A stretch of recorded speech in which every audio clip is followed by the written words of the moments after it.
jour lointain avant-hier, à l'époque ancienne. Une tribu au bord de la rivière pêchait avec des filets, une autre tribu dans les montagnes posait des pièges pour attraper des animaux, et une tribu dans les plaines pratiquait l'agriculture avec des outils. Pour obtenir des matériaux dont il manquait pour une meilleure survie, les gens ont naturellement commencé à échanger des biens. La méthode la plus primitive, bien sûr, était le troc, où les principaux paramètres formant les règles d'échange étaient le temps de travail, l'effort physique et la difficulté à obtenir des résultats. Par exemple, 10 poissons pouvaient être échangés contre une peau d'animal ou 3 paniers de grains. Parce que les poissons se gâtent facilement, les peaux d'animaux sont trop grandes et les grains sont trop lourds, un moyen d'échange relativement rare, facile à transporter et facile à compter est nécessaire.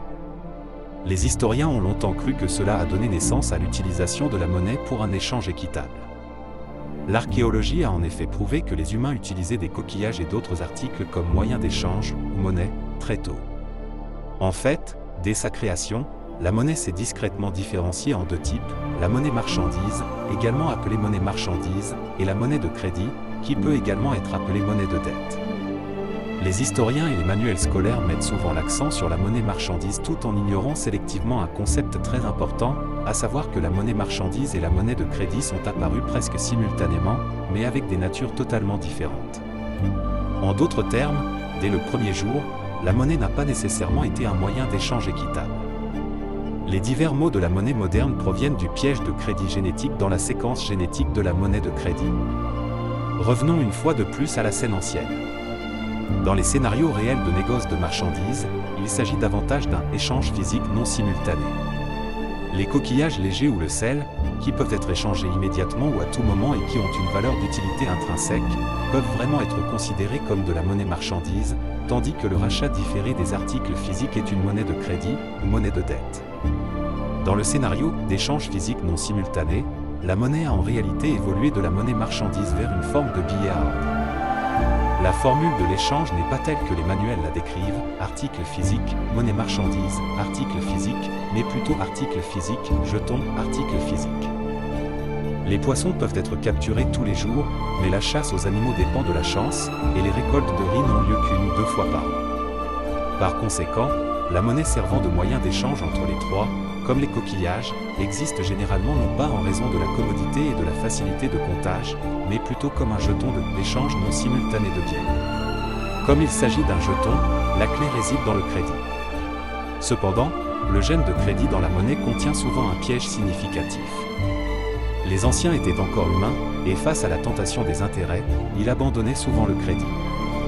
La monnaie, qui n'a aucune valeur d'utilisation pratique et sert uniquement de mesure de la valeur des articles physiques, peut facilement créer un tel piège de crédit.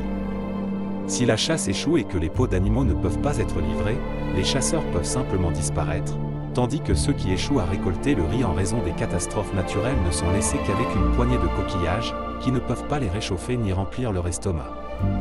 Du point de vue de la théorie monétaire, la monnaie des temps anciens, comme les coquillages, peut être considérée comme de la monnaie marchandise avec un article d'ancrage, mais lorsque l'article d'ancrage est maintenu uniquement par le crédit, sans mécanisme de garantie plus fiable, il y a inévitablement un piège de crédit.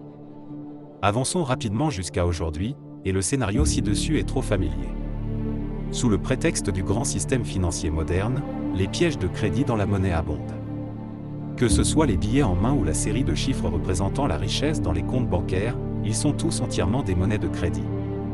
Poussés par la cupidité humaine et contrôlés par des groupes d'intérêt, les gènes de pièges de crédit qui existent depuis l'origine de la monnaie ont été continuellement renforcés pendant des milliers d'années. Lorsqu'un maillon de la chaîne d'intérêt financier déraille, les gènes de pièges de crédit dans la monnaie sont immédiatement activés, et la situation désespérée du grand public détenteur de monnaie n'est pas différente de celle des anciens pêcheurs. Le Standard Pearl défend que seule la monnaie marchandise, en particulier la monnaie ayant une valeur d'utilisation directe, peut vraiment apporter un sentiment de sécurité et de bonheur à l'humanité. Le résultat inévitable de la génétique évolutive du piège de crédit de la monnaie de crédit est que l'argent devient un jouet contrôlé par quelques individus ou groupes d'intérêt.